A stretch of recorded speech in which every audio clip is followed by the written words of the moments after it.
Good evening from Washington. I'm Larry O'Connor, and Merry Christmas. And as a special Christmas present on this special Christmas show, we've got one of our favorite little Christmas elves, Andrew Klavan. We love having conversations with Andrew. His book, by the way, A Strange Habit of Mind, a Cameron Winter mystery.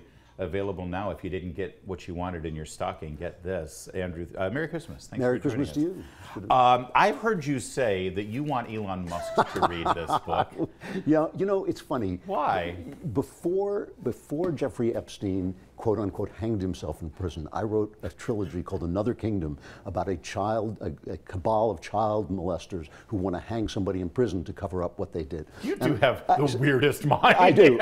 You have dark places. Before Elon Musk took over Twitter, this is a book about an evil social media billionaire, basically. Okay. Kind of Twitter-like. He runs a kind of Twitter-like thing, and and Cameron Winter, our hero, is kind of going after him, and it deals with a lot of the issues that Elon is dealing with right now. You know, this idea that some people should be censored, that some whole swaths of America should be silenced and demonized, and that really, once you reach a certain level of wealth and power, you have the right to determine who is acceptable and who is not. You can set the Overton window instead of it just being set naturally by the culture. Right. And so it actually does deal with this. And I'm not saying I'm a prophet, but I may grow my beard a little bit more. Well, it is one of the things that I love about your books, because when you know, you and I both hate seeing movies or television shows or reading material where the artist, author, creators are so heavy-handed with their political message. And or at all. It's not a political book. It's just a cultural book. Exactly. Yeah. And they want to deliver their message. So they start with the message, and then they figure out how to form a narrative around it. And yours, you do say things about the society we're living in and the culture we're living in. I wouldn't even use the word political either. But you have a way of weaving it into the storylines that make sense, number one, but also are obviously well researched. Well, you know, at any given moment, a large number of people and a large number of powerful people, any moment in history, are saying things that are untrue.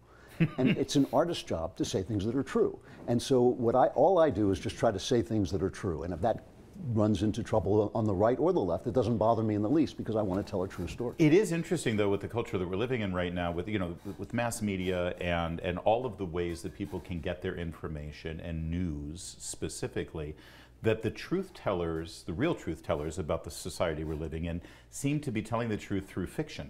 Yes. You know what I mean? Yep. Yep. If you really want to know what world we're living in, you need to either watch the right movies, watch the right streaming shows, or read the right books, but you're not going to get it from your favorite news outlet. And unfortunately, you're not going to get it from a lot of big corporate art either. I mean, the corporations are basically now on the side. Everybody's on one side, which is very difficult. So the truth tellers are going to be the little guys. It really is a repeat, as I've been saying for years. The cultural war is a repeat of the revolution, where they're marching in a great empire of lies, and we're sort of popping up from behind the rocks and the trees, taking pot shots with our flintlocks. I think it's going to be that way until we win.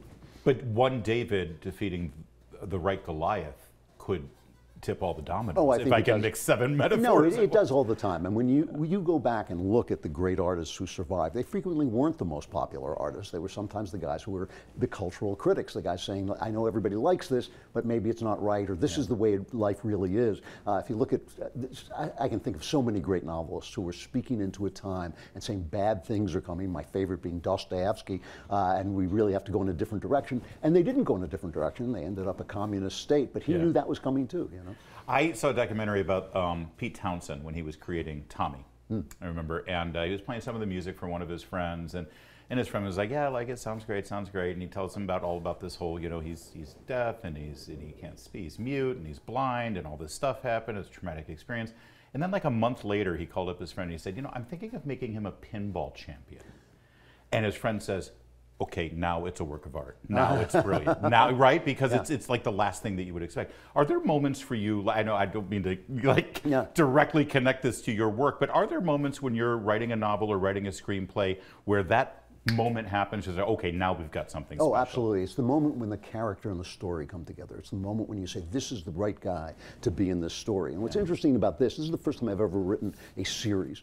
I've never had a character I thought, this guy can carry a series. And the reason I felt that was true is, first of all, he's so multidimensional that his journey is just going to take a long time to work out, but also because of the way he sees other people makes them the story. And so different people come in, and it's that moment when you think, this guy Gerald Byrne, who runs the social media empire in this book, the minute I came up with him, I thought, oh yeah, this is a real story, because he's not a villain in the sense that you would think, oh, I'm an evildoer. Yeah. He is a guy who's searching for God. He's a guy who's searching for love. He's doing all the things that human beings do, but he's doing it at a level that most of us never attain, and that distorts everything. So it's really kind of an interesting look at a billionaire. You remember before Andrew died, Andrew Breitbart, Tucker Carlson won an auction for dinner with Bernardine Dohrn and William Ayers. Do you remember this? No, I didn't. Oh, it was a fundraiser. William Ayers and Bernardine Dohrn auctioned off a dinner at their house to raise money for some left-wing cause. So Tucker bought it.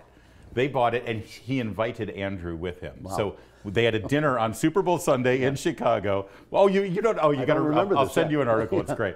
So it's William Ayers, Bernardine Dohrn, Tucker Carlson, Andrew Breitbart, and they're having dinner. And it's like, I want to be at that dinner. I wanted to be able to sit at that dinner. And the reason I raised that is I think Elon Musk should have dinner with you. And I want to be there.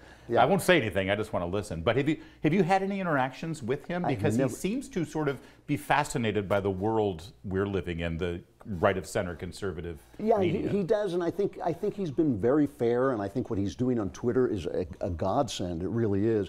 Ultimately, I think that Twitter and social media has to be regulated for freedom, not regulated to give it less freedom, but regulated to give it more freedom. The things that Elon Musk is trying to do with Twitter should be law. I mean, it should be law that you can't censor somebody on a major, on Google or on Facebook for having opinions that go against the mainstream, which is not, the mainstream is not the mainstream. Wasn't it fascinating when he said that he's going to unsuspend a bunch of accounts if they hadn't broken the law or incited violence or anything like that?